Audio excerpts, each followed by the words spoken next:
जय गुरु जी, शुक्राना गुरु जी, धन धन गुरु जी, वाह वाह गुरु जी, कोटि कोटि शुक्राना गुरु जी, लख लख वार शुक्राना गुरु जी, अनंतम अनंतम शुक्राना गुरु जी। ओम नमः शिवाय। शिव जी सदा सहाय।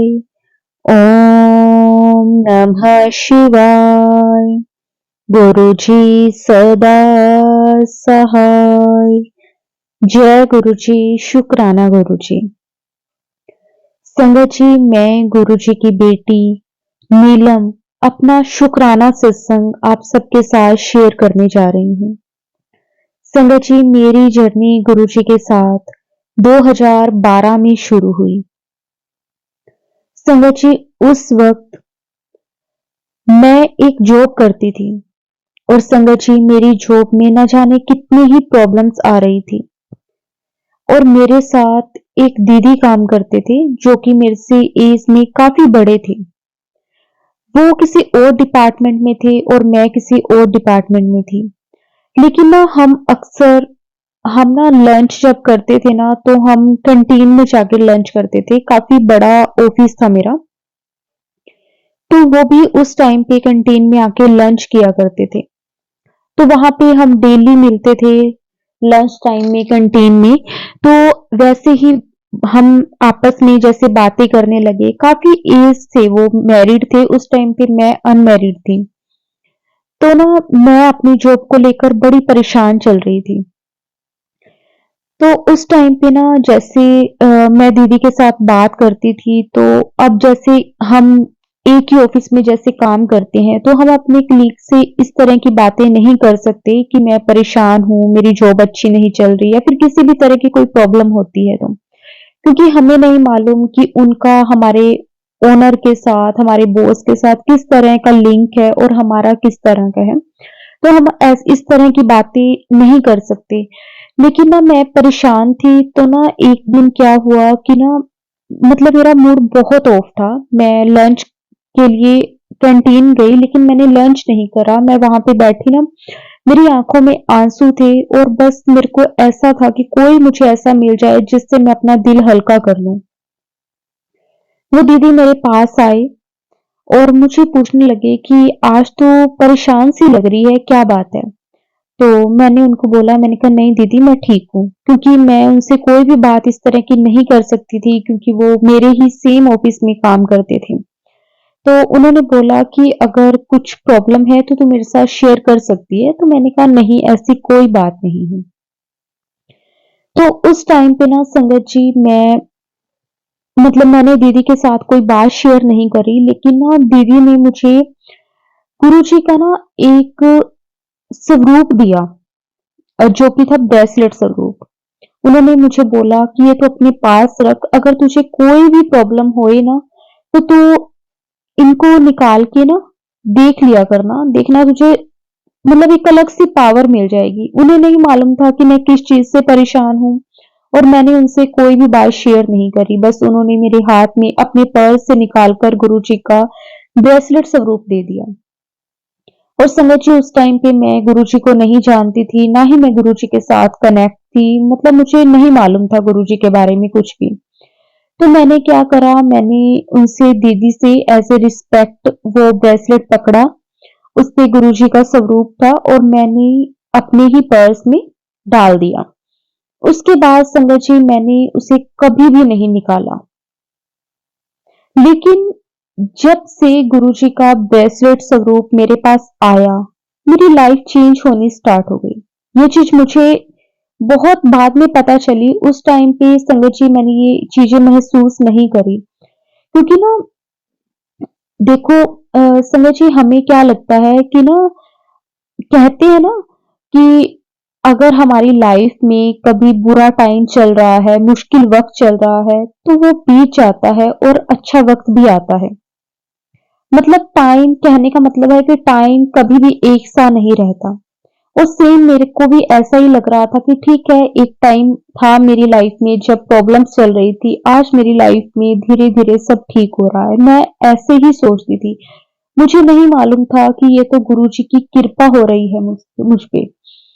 तो मैंने वो ब्रेसलेट तो कभी नहीं निकाला, लेकिन हाँ, उसके बाद ना मुझे एक बहुत अच्छी कंपनी से ऑफर आया जॉब का, और मैंने अपनी जॉब थी मतलब वहां पे स्टार्ट कर ली, और यहाँ पे मैंने जॉब छोड़ दी। उसके बाद दीदी के साथ मतलब मेरा कुछ ज़्यादा लिंक नहीं रहा, लेकिन हाँ, मेरे पास उनका नंबर था। तो बस यही था कि पहले तो उस टाइम पे तो संगत जी इतना व्हाट्सएप वगैरह भी नहीं यूज़ करते थे। 2012 की बात है, उस टाइम पे शायद नया-नया व्हाट्सएप चला था 2011-12 में। तो मैं व्हाट्सएप उस टाइम नहीं यूज़ करती थी। अब जाके संगत जी दीदी का ना 2021 की बात है। 2021 के बाद ना मुझे दीदी के जैसे मैंने व्हाट्सएप करा, दीदी का नंबर भी मेरे को शो होने लगा। तो उनके ना स्टेटस पे मैं देखती होती थी कि ना गुरुजी के स्वरूप वगैरह लगे होते थे, कोई ना कोई शब्द होता था, इस तरह के ना उनके स्टेटस होते थे। मैं देखती थी, तो मुझे ना ध्यान आया कि दीदी ने ना मुझे भी इन गुरुजी का ना ब्रेसलेट दिया था एक बार। तो 2012 के बाद संगत जी 2021 में मतलब मैं उस चीज की तरफ वापस आई, क्योंकि ना मेरे को आज भी ध्यान है कि ना गुरुजी का जो ब्रेसलेट था ना, वो मैंने जैसे मतलब घर आके ना जब मैंने अपना पर्स मतलब वो पर्स जो मेरे पास था, मैं वैसे मोस्टली वही पर्स यूज करती थी, लेकिन होता ही है कि जैसे थोड़े टाइम बाद मैंने कोई न्यू पर्स लिया, तो मैं जब वो पर्स खाली कर रही थी, तो उसमें गुरुजी का वही ब्रेसलेट स्वरूप था। और मैंने क्या करा कि ना मेरे जो मतलब जहाँ पे मैं अपना गोल्ड वगैरह का सामान रखती थी, तो मैंने वहीं पे गुरुजी का वो ब्रेसलेट रख दिया साथ में। आज भी मेरे पास वो गुरुजी का ब्रेसलेट है। तो उसके बाद संगत जी 2021 में मेरे पास मतलब दीदी के स्टेटस देखती थी, तो गुरुजी के स्टेटस उनके लगे होते थे। उस टाइम पे भी संगत जी मुझे नहीं पता था कि गुरुजी ने तो 2012 से ही मेरा हाथ थामा हुआ है। मैं ये चीजें नहीं समझ पाई, लेकिन आज संगत जी इन सब चीजों का एहसास मुझे होता है, और बहुत अच्छे से होता है कि उस टाइम मेरी जॉब से जितनी मैं परेशान थी, गुरुजी ने ही मेरी वो जॉब चेंज करवाई। और संगत जी उसके बाद 2015 में मेरी मैरिज हो गई थी। और मेरी संगत जी जब मैरिज हुई, तो पहले तो मेरी मैरिड लाइफ बहुत अच्छी चल रही थी। संगत जी 6-7 महीने बाद उसमें ना प्रॉब्लम्स आने लगी, क्योंकि ना मेरे जो अंकल जी थे वो मतलब जो काम करते थे, मतलब जिस कंपनी में वो लगे हुए थे, तो संगत जी वो ना कंपनी अचानक से बंद हो गई और उनकी जॉब छूट गई थी। उसके बाद ना मतलब थोड़ा टाइम उन्होंने कई दूसरी कंपनीज वगैरह में मतलब जॉब का ट्राई करा, लेकिन उन्हें कहीं भी अच्छी जॉब नहीं मिली। और ना मेरे अंकल जी पे ना जैसे फैमिली का प्रेशर बहुत ज्यादा था, मतलब मेरे अंकल जी पर ही सारी जिम्मेवारी थी। मेरे मतलब जो इन लॉज थे, मेरी सिस्टर इन लॉ थे, वो अनमैरिड थे। 2 मेरे सिस्टर इन लॉ थी, दोनों अनमैरिड थी। तो उस टाइम पे ना क्योंकि ना मैं ये चीजें समझ सकती थी, क्योंकि मैंने भी पहले जॉब करी हुई थी, लेकिन मैरिज के बाद मैंने अपनी जॉब छोड़ दी। अब मैं कोई जॉब नहीं करती थी, मेरे अंकल जी ही करते थे, वही घर चलाते थे। तो उनकी फैमिली का ना उन पे प्रेशर बहुत ज्यादा था। तो समझिए उसमें ना फिर जैसे अब उनको तो पैसों की नीड होती थी। अब मेरे अंकल जी को कोई अच्छी जॉब मिल नहीं रही थी। मैं इस चीज को समझती थी, क्योंकि मेरे साथ ये सब चीजें हुई हैं, क्योंकि मैंने जॉब करी है, तो मुझे पता है कि जब हम जॉब छोड़ते हैं कोई, तो बाद में हमें इजीली कोई अच्छी जॉब नहीं मिलती। और ना मेरे अंकल जी ने छोड़ी नहीं थी, उनकी जो कंपनी थी वो अचानक से बंद हो गई थी, तो उन्हें छोड़नी पड़ी। तो उसके बाद अचानक से संगत जी न्यू जॉब मिलना, और क्योंकि ना हम क्या होता है संगत जी, अगर हमने ना कोई जॉब चेंज करनी है ना, तो हम सोचते हैं कि जितनी हमारी पहले सैलरी है उससे बढ़कर ही हो, कम की तरफ हम नहीं जाते। तो मेरे अंकल जी भी इस तरह से ट्राई कर रहे थे। और फिर मैंने सोचा, जब मेरे अंकल जी परेशान थे और ना घर पे पैसों की नीड होती थी, और मेरे अंकल जी नहीं दे पाते थे, तो ना मतलब काफ़ी ज़्यादा उनकी फैमिली वालों का उन पे प्रेशर होता था कि तू कोई जॉब देख, कहीं तो लग, ऐसे तो घर का खर्चा नहीं चलेगा, ये वो, ना जाने क्या-क्या। लेकिन मुझे हमेशा से ऐसे होता था कि मेरे अंकल जी किसी भी तरह की टेंशन ना लें, क्योंकि ना मुझे पता है कि हाँ, मतलब जॉब वगैरह मिलना बहुत मुश्किल हो जाता है अगर हम पहले किसी अच्छी जगह काम करते हैं, तो फिर उससे और ज़्यादा बेटर जगह जॉब करना। तो मैं ना अपने अंकल जी को देख के ना, मतलब मेरा मन बड़ा उदास सा रहता था, और उस टाइम पे ना संगत जी, जैसे 8-9 महीने हुए थे मेरी शादी को, और मैंने ना अभी 1 महीना ही हुआ था कि मैंने कंसीव करा था। अब मेरे भी खर्चे, डॉक्टर के पास जाना, मतलब क्योंकि ना मेरी जो प्रेगनेंसी थी संगत जी, वो भी बहुत ज़्यादा कॉम्प्लिकेटेड थी, तो उसमें ना मतलब हमें हर 15 दिन बाद डॉक्टर के पास विज़िट करना होता था। और आप सब जानते ही हो कि डॉक्टर्स के पास जाना तो कितना खर्चा हो जाता है, बिना मतलब के भी ना, अगर हम कुछ भी ना खर्चा करें ना, मतलब सिर्फ दिखाकर आना, कोई 1-2 टेस्ट छोटे-मोटे भी अगर वो टेस्ट बोल देते थे, तो संगत जी 2-3 हज़ार रुपए तो कहीं पे भी नहीं गए।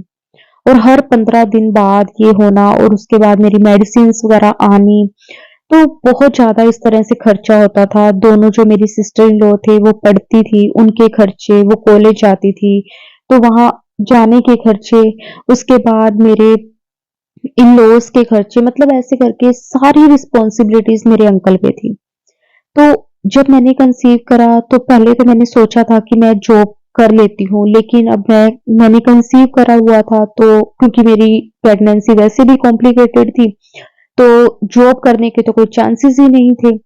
अब समझ ही, मेरे अंकल जी को कोई अच्छी जॉब नहीं मिल रही थी। मेरे अंकल जी को संगत जी 3-4 महीने तक कोई भी जॉब नहीं मिली, वो घर पे ही रहे, और उस टाइम पे वो टाइम जो था वो किस तरह से हमने निकाला है वो हम ही जानते हैं। घर में हर टाइम, मतलब घर में कलेश रहना, छोटी-छोटी बातों को लेकर लड़ाई झगड़ा, सच में संगत जी, कहने को हम कह देते हैं कि पैसा इतना इम्पोर्टेंट नहीं है, लेकिन मुझे लगता है कि आज के टाइम में पैसे के बिना सर्वाइव करना भी बहुत मुश्किल है।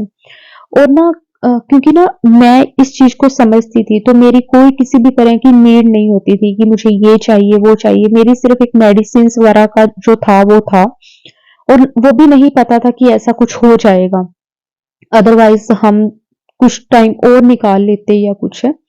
तो मतलब लेकिन ना घर में, मतलब ये चीज़ें कोई भी नहीं समझ पा रहा था। मेरे अंकल जी पे दिन-ब-दिन एक ही प्रेशर था कि तू कोई जॉब देख ले, ज़्यादा सैलरी नहीं मिलती, कम सैलरी में कर ले। लेकिन मुझे अंकल जी को ये था कि अगर एक बार मैं किसी कम सैलरी वाली में स्टार्ट कर लिया, तो उसके बाद मुझे कोई और अच्छी जॉब मिलना बहुत मुश्किल हो जाएगा, क्योंकि अब तो मेरे पास मतलब पूरा प्रॉपर मेरे पास वो सब कुछ है, सर्टिफ़िकेट है, सब कुछ है। तो ना मेरे अंकल जी इस चीज़ के लिए एग्री नहीं होते थे, लेकिन उनकी फैमिली का, मेरे फादर इन लॉ का बहुत प्रेशर था उन पे। तो ना संगत जी, उनका जो भी सारा गुस्सा होता था वो मुझ पे निकालते थे, और इस कंडीशन में संगत जी मेरी बहुत बुरी हालत हो चुकी थी। मुझे समझ में नहीं आता था कि ऐसा क्यों हो रहा है, मैं बहुत परेशान रहने लगी थी। फिर ना उसके बाद संगत जी मेरी कंडीशन, एक टाइम आया कि मेरी कंडीशन बहुत ज़्यादा खराब हो गई, और मेरे अंकल जी मतलब मेरा इलाज भी प्रॉपरली नहीं करवा पा रहे थे। तो ना मैंने फिर डिसाइड करा कि क्यों ना मैं अपने मायके चली जाऊँ, वहाँ पे मतलब मेरी फैमिली वाले मेरा ट्रीटमेंट करवा देंगे। लेकिन संगत जी मेरी जो मतलब मायका परिवार है वो भी ठीक-ठीक ही थे। तो मुझे एक ये भी टेंशन होती थी कि कहीं ऐसा ना हो कि कुछ ऐसी प्रॉब्लम हो जाए तो उनके ऊपर सारा खर्चा आ जाएगा, और मतलब वो भी कितना टाइम करेंगे। तो फिर ना मैं अपने अंकल जी को समझाती थी कि आप ना एक बार को छोटी-मोटी जॉब कर लो, लेकिन वो इस चीज़ के लिए एग्री नहीं थे। वो भी अपनी तरफ से गलत नहीं थे, लेकिन मतलब परेशान वो भी बहुत रहने लगे, परेशान मैं भी बहुत ज़्यादा रहने लगी। हम दोनों में छोटी-छोटी बातों को लेकर लड़ाई झगड़े होने लगे। तो उसके बाद ना संगत जी, मैं ना मुझे वो टाइम याद है, बहुत अच्छे से याद है कि ना जैसे कि मैंने आपको बताया कि जहाँ पे मैं गोल्ड रखती थी, और वहाँ पे मैंने ना गुरुजी का जो ब्रेसलेट सा ग्रुप था वो रखा हुआ था।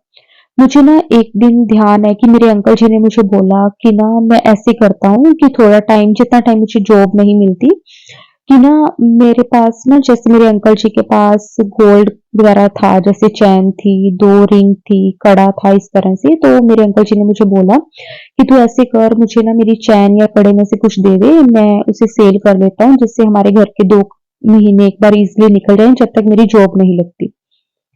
तो ना मैंने अपने अंकल जी को समझाया, मैंने कहा देखो ये कोई वो नहीं है, मतलब कोई ऑप्शन नहीं है कि हाँ, हम इससे अपने घर को चलाएँगे। मतलब हमें, क्योंकि ना एक होता है ना, जो एक पड़ा हुआ पैसा होता है संगत जी, वो बिल्कुल खत्म हो जाता है।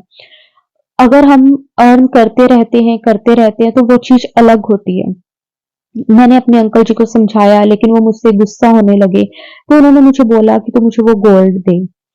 मैंने ना वो जहाँ पे मैं अपना गोल्ड रखती थी संगत जी, मैंने वो बॉक्स जो था वो मैंने खोला, और उसमें ना ऊपर-ऊपर की तरफ ही वो गुरुजी का ब्रेसलेट पड़ा हुआ था।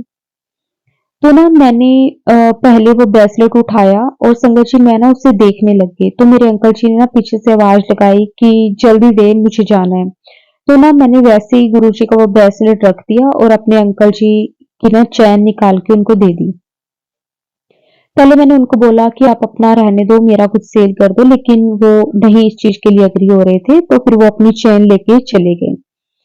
तो संगत जी उसके बाद क्या हुआ कि ना मेरे अंकल जी ने ना वो चेन सेल के लिए लेकर गए, लेकिन वहाँ पे जब गए तो मतलब जहाँ से मेरे मतलब इन-लॉज़ वगैरह, मेरे अंकल जी और मेरे इन-लॉज़ जहाँ से गोल्ड लेते हैं ना, संगत जी वो ना शॉप बंद थी आगे से। ये भी गुरुजी का ही चमत्कार था, गुरुजी की ही ब्लेसिंग्स थी जो उस दिन गुरुजी ने मुझे दी। तो ना मेरे अंकल जी वापस आ गए कि ना वो शॉप तो बंद है, उनके ना वहाँ पे मतलब घर में किसी की डेथ हो गई है, तो वो बोल रहे हैं कि 1-2 दिन शॉप बंद रहेगी, तो अब मैं 1-2 दिन बाद ही लेकर आ पाऊँगा पैसे। तो मैंने अपने अंकल जी को बोला, मैंने कहा कोई बात नहीं, आप इतनी टेंशन मत लो। और ना मुझे अब समझ में नहीं आ रहा था, क्योंकि मेरी मतलब जो कंडीशन थी वो बहुत ज़्यादा खराब हो गई थी। तो अब मेरा ट्रीटमेंट, मुझे एक बार मेरे मन में यही था कि मैं अपने मायके चली जाऊँ, लेकिन मुझे ये नहीं पता था कि मेरा ट्रीटमेंट फिर कितने टाइम तक चलेगा। तो मैंने वहाँ पे जाना तो बिल्कुल यही सोच लिया कि मैं नहीं जाऊँगी, जैसे भी होगा ठीक है, मैं यहीं पे ही रहूँगी, बाकी जो भगवान को अच्छा लगेगा। तो संगत जी उसके बाद वो रात नहीं, या उससे अगली रात 1 या 2 दिन बाद आप लगा के चलो कि 1-2 दिन बाद मेरे अंकल जी को ना, मेरे अंकल जी के एक फ्रेंड का फ़ोन आता है कि ना इस कंपनी में बहुत अच्छी जॉब है, अगर तुझे करनी है तो मैं तेरी बात कर देता हूँ। तो मेरे अंकल जी ने पूछा कि कितनी सैलरी वगैरह हो जाएगी? तो उन्होंने बोला कि तेरे पास एक्सपीरियंस है, तुझे अच्छी सैलरी मिल जाएगी। तो मेरे अंकल जी जैसे उन्हें कहने लगे कि ठीक है, आप मतलब बात कर लो। तो उनके ना फ्रेंड ने मेरे अंकल जी की जॉब के लिए बात करी और संगत जी मेरे अंकल जी को जॉब मिल गई। शुक्राना गुरुजी आपका, अनंतम शुक्राना, कोटि-कोटि शुक्राना। संगत जी उस दिन गुरुजी ने मेरे अंकल जी की वो चैन सेल होने से बचाई। उसके लिए गुरुजी मैं आपका जितना भी शुक्राना करूँ वो कम है। गुरुजी ने उस दिन मतलब मैंने जब वो बॉक्स खोला तो गुरुजी ने मुझे ब्लेस करा, उसके लिए गुरुजी आपका अनंतम शुक्राना। और संगत जी उसके बाद जो मेरे प्रेगनेंसी में कॉम्प्लिकेशंस आ रही थी, प्रॉब्लम्स आ रही थी, उसके लिए भी गुरुजी ने मुझे ब्लेस करा और मुझे अपने मायके नहीं जाना पड़ा। मेरा जो ट्रीटमेंट था मेरे ससुराल में ही हुआ, उसके लिए भी गुरुजी आपका अनंतम शुक्राना। संगत जी अब जब मेरे अंकल जी की जॉब लगी तो मेरे अंकल जी ने बोला कि ना मुझे उनसे ना उन्हें बोलना कि मुझे ना एडवांस चाहिए, चाहे मुझे हाफ सैलरी एडवांस दे दें। तो संगत जी जब मेरे अंकल जी को हाफ सैलरी एडवांस में मिली, तो संगत जी उससे ये था कि हमारे घर का जो खर्चा था, वो हमने मतलब जो होना था, जो घर खर्चा होता था मतलब वो हमारा उससे स्टार्ट हो गया। तो उसके लिए भी गुरुजी आपका अनंतम शुक्राना। वैसे संगत जी ऐसे कंपनीज़ वाले नहीं देते जो अच्छी कंपनीज़ होती हैं, लेकिन वो ना मेरे अंकल जी के फ्रेंड के नॉन में था, तो उन्होंने इस चीज़ के लिए मतलब मान गए, अदरवाइज़ ऐसा पॉसिबल नहीं हो पाता। तो उसके बाद ना संगत जी जैसे हमारी जो लाइफ थी, जो प्रॉब्लम्स आई उसमें, वो एक तरह से कह सकते हैं कि गुरुजी ने ना मतलब बहुत ज़्यादा जो मुश्किल टाइम था, गुरुजी ने वो काटा, उसके लिए गुरुजी आपका अनंतम शुक्राना। उसके बाद संगत जी गुरुजी ने मुझे एक बेबी गर्ल ब्लेस करी, उसके लिए भी गुरुजी आपका अनंतम शुक्राना, कोटि कोटि शुक्राना। अब संगत जी बात आई 2021 की, तब गुरुजी ने मुझे अपने साथ जोड़ा।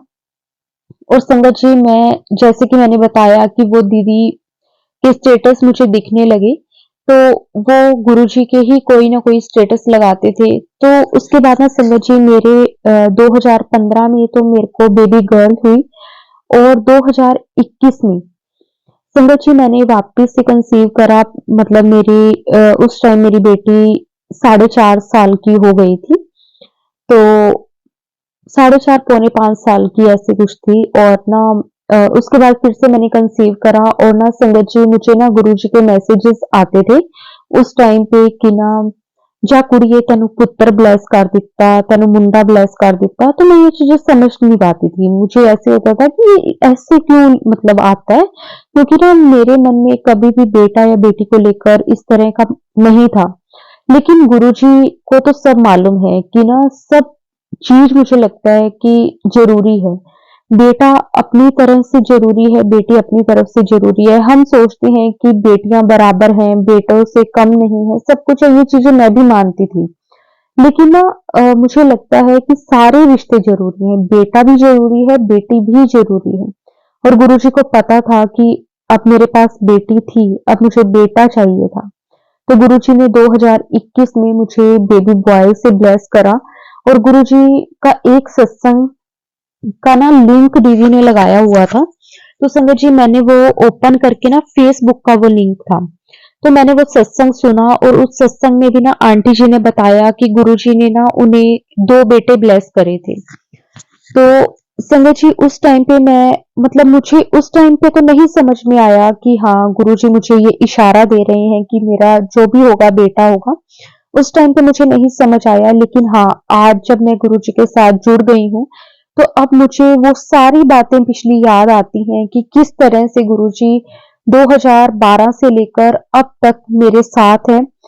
पहले भी होंगे, लेकिन शायद मैं उस टाइम को नहीं समझ पा रही। लेकिन हाँ, जब से गुरुजी का स्वरूप मेरे पास आया है, गुरुजी का ब्रेसलेट स्वरूप मेरे पास आया है, तब से लेकर संगत जी अब तक तो बहुत सत्संग हो गए हैं।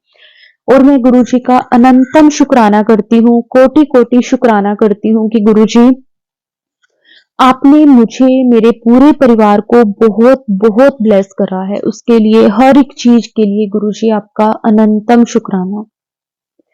संगत जी उसके बाद मेरा जो कनेक्शन था, जब मैंने वो सत्संग सुना ना, उसके बाद मुझे अच्छा लगने लगा। और मैं ना डेली गुरुजी का कोई ना कोई सत्संग सुनती होती थी। मैंने उस पेज को फॉलो करा, उस पे ना मतलब वो सत्संग डालते थे, छोटे छोटे सत्संग होते थे, 2 या 3 मिनट के, 5 मिनट के।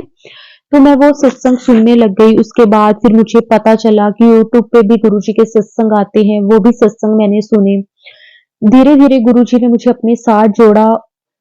और ना, कब गुरुजी के साथ मैं कनेक्ट हो गई, किस तरह से गुरुजी ने मुझे अपने साथ जोड़ लिया ना संगत जी, मैं सोच भी नहीं सकती थी कि कभी मेरी लाइफ में ऐसा भी कुछ होगा कि मैं किसी को इस तरह से मानूंगी, इतना मानने लगूंगी। शुक्राना शुक्राना अनंतम शुक्राना गुरुजी। संगत जी अभी थोड़ा टाइम पहले 2023 अक्टूबर में, दीपावली से कुछ दिन पहले, गुरुजी ने मुझे और मेरे अंकल जी को बड़े मंदिर बुलाया। उसके लिए भी गुरुजी आपका अनंतम शुक्राना। पहली बार गुरुजी के बड़े मंदिर गए, बहुत अच्छे गुरुजी के दर्शन हुए, बहुत अच्छा लगा। इतना पीस, इतनी शांति, मजा आ गया। मतलब वहां पे जाके ना, कभी मैंने इस तरह, मतलब कभी इतनी शांति वाले मैं मतलब माहौल में कभी नहीं गई। मतलब मैं मंदिर तो बहुत गई हूँ, लेकिन उस वहां जाकर जो एक अंदर से सुकून था ना, वो मुझे कभी कहीं नहीं मिला जो यहाँ आके मिला। शुक्राना शुक्राना अनंतम शुक्राना गुरुजी, कोटि कोटि शुक्राना गुरुजी। संगत जी उसके बाद 2024 में हम गुरुजी के बड़े मंदिर गए, और अक्टूबर में। नवंबर की बात है संगत जी। नवंबर में क्या हुआ कि गुरुजी के ना मेरे पास कंटिन्यू मैसेजेस आने लगे कि तेरे बच्चे के ऊपर बहुत बड़ा कष्ट आने वाला है। तो संगत जी मैं बहुत घबरा गई क्योंकि मेरे बच्चे छोटे-छोटे हैं, तो मुझे टेंशन होने लगी कि गुरुजी ऐसा क्या है मतलब। तो गुरुजी ने मुझे मतलब बताया कि ना तू अपने बच्चों के ऊपर से ना नींबू होता है ना जो, उसको वार के 7 बार मंत्र जाप करते हुए इसको जला। तो संगत जी मैंने वो करा। गुरुजी ने कहा कि इनके ऊपर बहुत बुरी नज़र लगी है किसी की। और फिर संगत जी मैंने वो करा और उसके बाद गुरुजी ने फिर मुझे एक ड्रीम भी दिखाया कि कई लोग हैं जो ना मेरे पूरे परिवार के पीछे पड़े हुए हैं। और संगत जी गुरुजी ने फिर मुझे मतलब सपने में ही वो जो मेरा कर्ज था मेरे बच्चों पे, मेरे परिवार पे, गुरुजी ने सपने में ही काट दिया। उसके लिए भी गुरुजी आपका अनंतम शुक्राना। गुरुजी ने मुझे कई तरह के सत्संग सुनाए कि ना मुझे वीरवार के दिन क्या करना चाहिए। वीरवार के दिन गुरुजी ने मुझे कहा है कि ना तू उस दिन ना अपने घर पे पाठ चलाकर रखा कर। संगत जी मैं अपने घर पे जपजी साहिब का, सुखमनी साहिब का पाठ चलाकर वैसे तो मैं हमेशा रखती हूँ, लेकिन वीरवार का गुरुजी ने मुझे स्पेशली बोला है कि गुरुवार के दिन तुझे अपने गुरु का आदेश मानकर अपने घर में ना ये पाठ चलाकर रखना है। और संगत जी मैं वो चलाकर रखती हूँ और पूरी कोशिश करती हूँ कि जो-जो भी गुरुजी मुझे मैसेजेस देते हैं, जो-जो भी गुरुजी मुझे करने को कहते हैं संगत जी मैं वो करूँ, ताकि हमारे गुरुजी की मेहर, कृपा हम पर ऐसे ही बनी रहे। संगत जी एक सत्संग मेरे ब्रदर का है। संगत जी मेरे अभी मायका परिवार में सिर्फ और सिर्फ मेरी मम्मी ही गुरुजी को मानते हैं। उन्होंने तो गुरुजी के कई सत्संग अटेंड कर लिए, लेकिन बाकी अभी हमारे घर में कोई भी नहीं मानता, ना ही मेरे पापा, भाई, बहन कोई भी नहीं मानता। लेकिन मेरी मम्मी ने गुरुजी के कई सत्संग अटेंड करे हैं, तो उनको भरोसा होने लगा है। तो ना संगत जी क्या हुआ कि मेरे ब्रदर है ना, तो उसने ना किसी कॉलेज में एडमिशन लेना था, अभी वो छोटा ही है। तो ना उसने एडमिशन लेना था, तो उसको ना वो मिल नहीं रहा था। तो कुछ प्रॉब्लम्स आ रही थी क्योंकि ना उसमें कुछ परसेंटेज की प्रॉब्लम थी कि जिनके ना परसेंटेज 65 से ऊपर है उनको ही मिलेगा, और मेरे ब्रदर के लिए 64 पॉइंट समथिंग थे, मतलब 65 पूरे नहीं थे, उससे ऊपर नहीं थे। तो ना उसको प्रॉब्लम आ रही थी। तो ना एक दिन क्या हुआ कि मैं वहां गई हुई थी अपने मायके में, तो वो ना काफी ज्यादा परेशान से चल रहा था क्योंकि उसको ये था कि ना उसको गवर्नमेंट कॉलेज में ही एडमिशन लेना है, क्योंकि एक तो वहां पे खर्चा कम है और ऊपर से ना वहां पे अपॉर्चुनिटीज ज्यादा होती हैं कि मतलब कोई ना कोई कंपनीज आके उन्हें ना मतलब जॉब वगैरह मिल जाती है। प्राइवेट में होता है ऐसा, लेकिन अब प्राइवेट में फीस वगैरह बहुत ज्यादा होती है, तो फिर वो इस चीज के लिए तैयार नहीं था।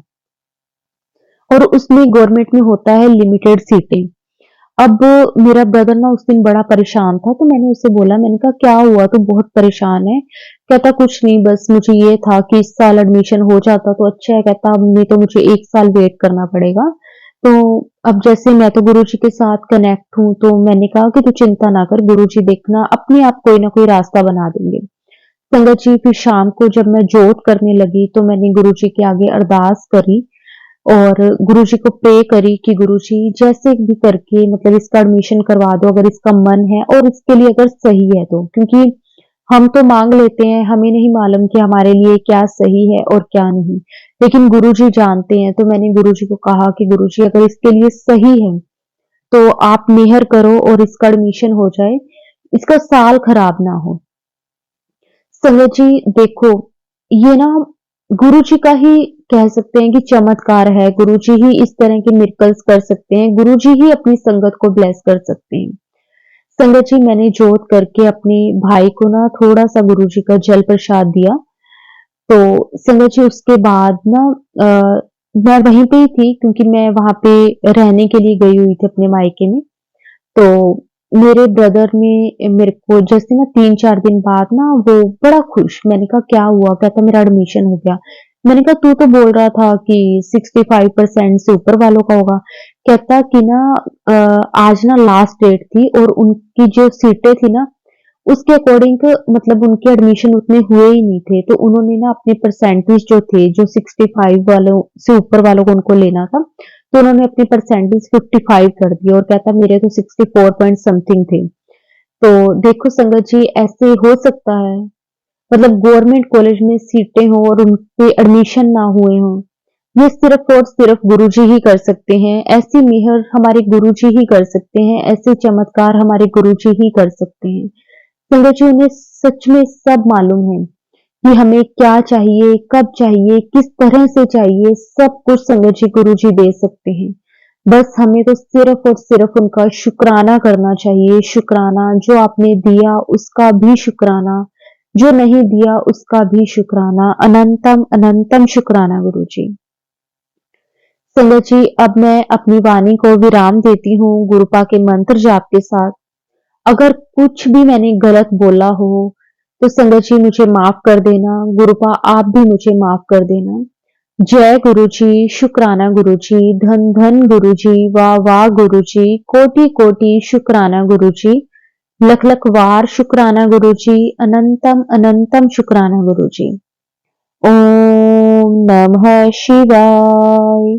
शिवजी सदा सहाय। ओम नमः शिवाय। गुरुजी सदा सहाय। जय गुरुजी, शुक्राना गुरुजी, अनंतम अनंतम शुक्राना गुरुजी।